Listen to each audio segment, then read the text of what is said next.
Imaginez, il y a 20 000 ans, la bordure nord des steppes sibériennes. Le soleil ne s'est pas levé depuis 179 jours. Le vent, à moins 48 degrés, coupe votre peau comme des éclats de verre. Vos poumons respirent des cristaux de glace à chaque souffle. Vos doigts commencent à s'engourdir. Si votre température corporelle tombe sous 35 degrés, vous perdez conscience. Temps restant, 90 minutes. Mais le vrai problème n'est pas le froid. Le vrai problème est ceci. Votre cerveau a oublié l'heure qu'il est. Jouons à un jeu. Je vous place exactement là-bas. L'obscurité dure depuis 6 mois. Dans les prochaines 18 heures, vous prendrez 7 décisions. Sommeil ou garde, feu ou mouvement. Une seule erreur, votre température chute et vous ne vous réveillerez jamais.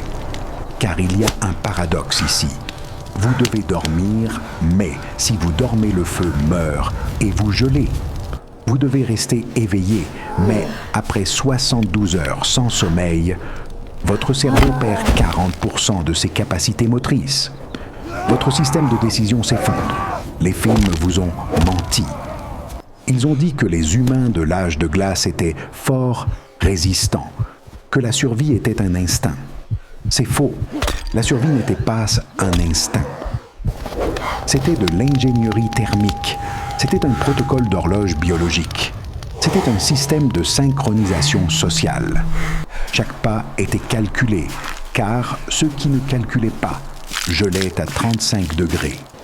Abonnez-vous, la vraie science de la survie commence. Intérieur de la grotte, moins 12 degrés. Dehors, moins 50. Dont un groupe de 14 personnes est blotti sous des peaux de mammouth. Le feu rougeoie. Maintenant, ça commence. La guerre de votre corps contre l'obscurité. Les 30 premières minutes, pas de problème.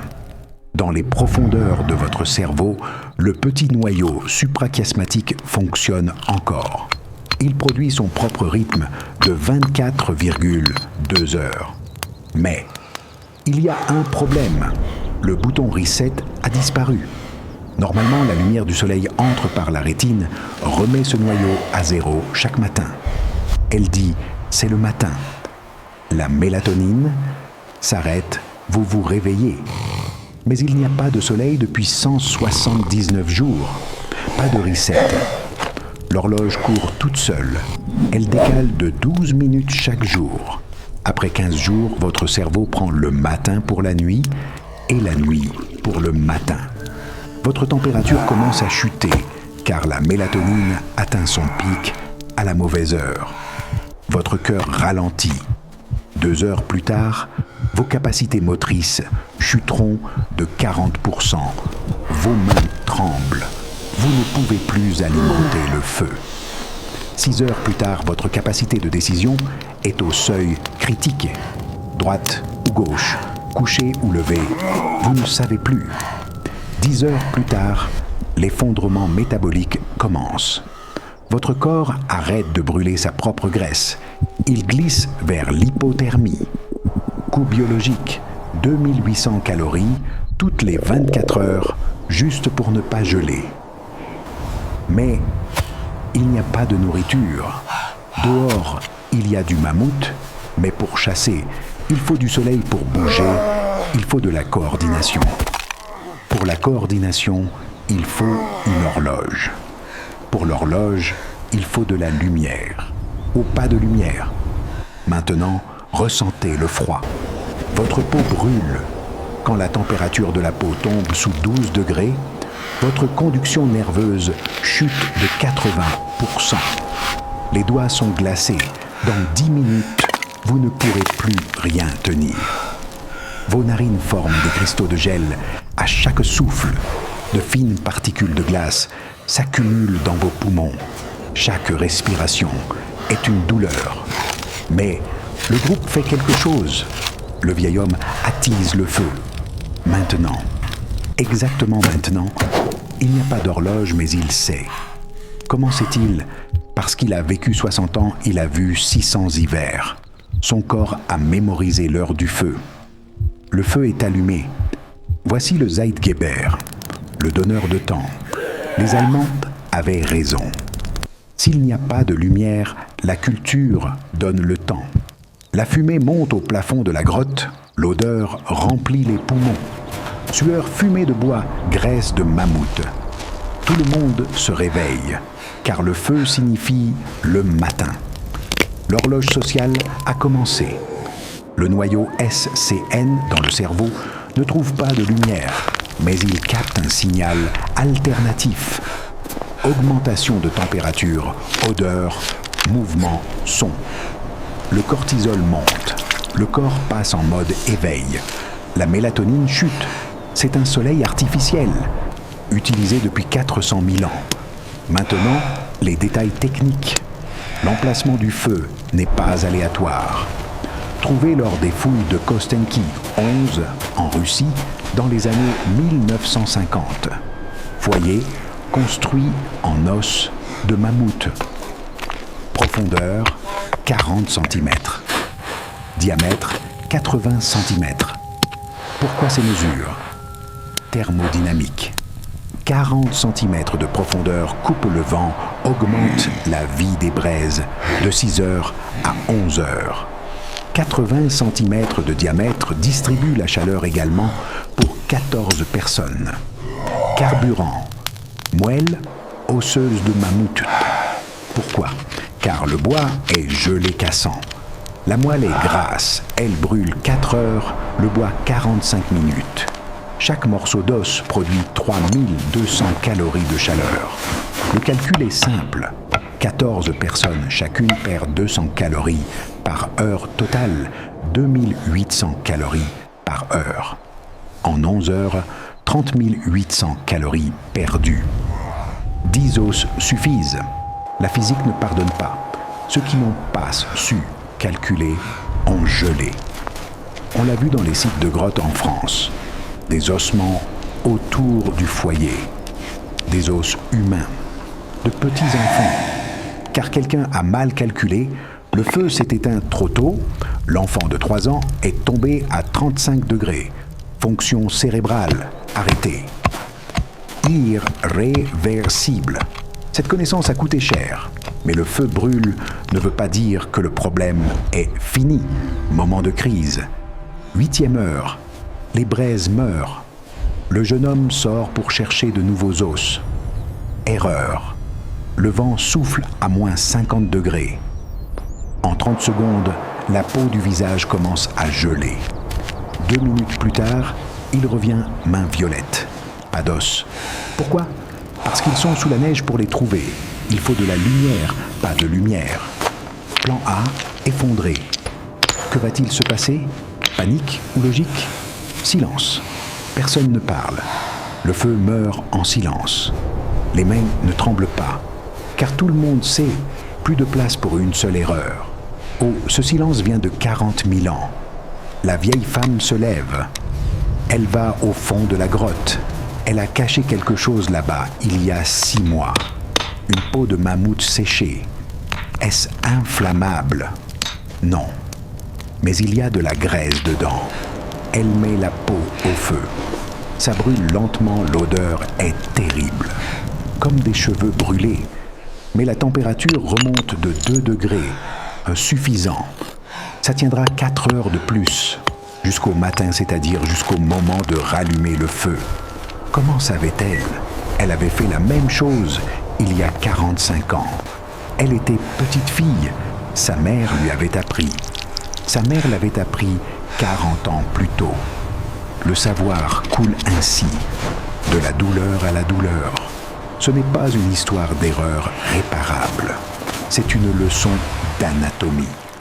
Une autre grotte, un autre groupe, il y a 15 000 ans. Trouvailles archéologiques, squelette à l'entrée de la grotte à 4 mètres du foyer. Pourquoi dehors? Car il n'y avait plus d'air dedans. Oxygène épuisé. 14 personnes ont dormi 8 heures dans une grotte fermée. Personne ne s'est réveillé. Le feu a mangé tout l'air, empoisonnement au monoxyde de carbone. Ils sont morts en silence. Comment le savons-nous? Analyse osseuse. Résidus de carbone dans les tissus pulmonaires. Cause du décès, manque de protocole. Solution, le sommeil biphasique. Système de sommeil en 2 parties. Premier sommeil, 4 heures.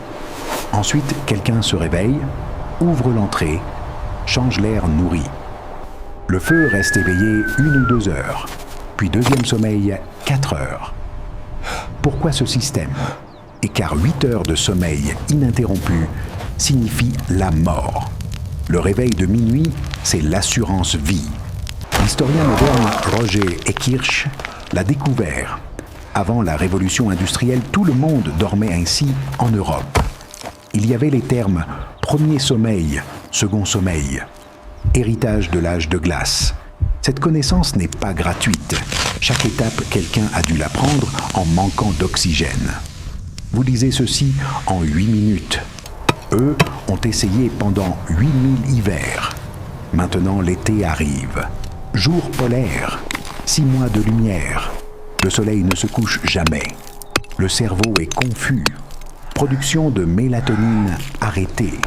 Le sommeil ne vient pas, mais le corps est fatigué, car 18 heures de chasse, transport, travail, dépôt. Métabolisme fou, mode été, sommeil polyphasique. Pas de long sommeil unique. 6 fois par jour des siestes de 1 à 2 heures. Pourquoi? Car le gibier est partout. L'opportunité ne peut être manquée. Le mammouth migre, le cerf met bas, le poisson remonte la rivière. Il faut être alerte à chaque instant. Mais comment le cerveau tient-il? Diversité des chronotypes. Dans le groupe, tout le monde est fatigué à une heure différente. Les jeunes sont des oiseaux de nuit, couchent tard, lèvent tard. Les vieux sont des oiseaux du matin, couchent tôt, lèvent à l'aube. Ce n'est pas un hasard, plan de l'évolution. Recherche sur le peuple Hadza en Tanzanie. À n'importe quel moment de la nuit, 40% du groupe est éveillé ou en sommeil léger. Système de sécurité biologique. Même chose dans le camp de l'âge de glace. Sur 14 personnes, 6 sont toujours éveillées. Pas de sentinelle, mais il y a une garde. Le corps est automatique. Le jeune homme est éveillé à 2 heures du matin. Il entend le lion des cavernes. La vieille femme est éveillée à 4 heures. Elle voit la trace du loup. Les enfants dorment à midi, les mères à 18 heures. Résultat, le groupe n'est jamais totalement vulnérable. Chance de survie, seuls 12% en groupe de 14 personnes, 76%. Mais maintenant, la question la plus critique, comment le savoir a-t-il été préservé? Il y a 30 ans, le jeune homme construit son premier abri. Peau de mammouth, squelette en os, bloc de neige. Il est fier. Le vieux chef examine la texture. Il dit non. Ce nœud tiendra 20 hivers, le tient 3. Comment sait-il? Il a construit 400 abris. 67 ont échoué. 67 fois, il a failli geler. Chaque erreur est une leçon. Le jeune homme apprend. 30 ans plus tard, il sera le vieux chef. Il l'enseignera à un autre. Le savoir coule ainsi, de la douleur à la douleur, génération après génération. Chaque génération est 3% meilleure. Le nœud plus solide, le foyer plus profond, le sommeil plus optimisé. 1000 générations, 3000% d'amélioration. Résultat, vous êtes maintenant devant le poêle. Eux ont survécu 179 jours dans le noir. Différence, le système a été perfectionné. Maintenant, le dernier détail, les vieux. Un homme de 60 ans. À l'âge de glace, avoir 60 ans n'est pas un miracle, c'est un calcul. 60 ans égale 600 hivers, 600 expériences. Quel os brûle plus longtemps? Quel vent tue le feu? À quelle heure le corps est le plus froid? Dans quelle position le groupe perd le moins de chaleur? Il sait tout. Les jeunes hommes sont fort rapides, mais ignorants. Seuls, ils tiennent 3 hivers. Les vieux hommes sont lents, faibles, mais savants. 600 hivers d'expérience. Structure du groupe, coopération, jeune force, vieille connaissance. Résultat, protocole de survie. À l'âge de glace, les vieux ne sont pas un luxe, une nécessité. S'ils meurent, le savoir meurt. Si le savoir meurt, le groupe meurt.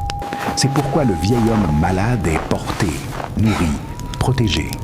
La logique est froide. S'ils meurent, tous meurent.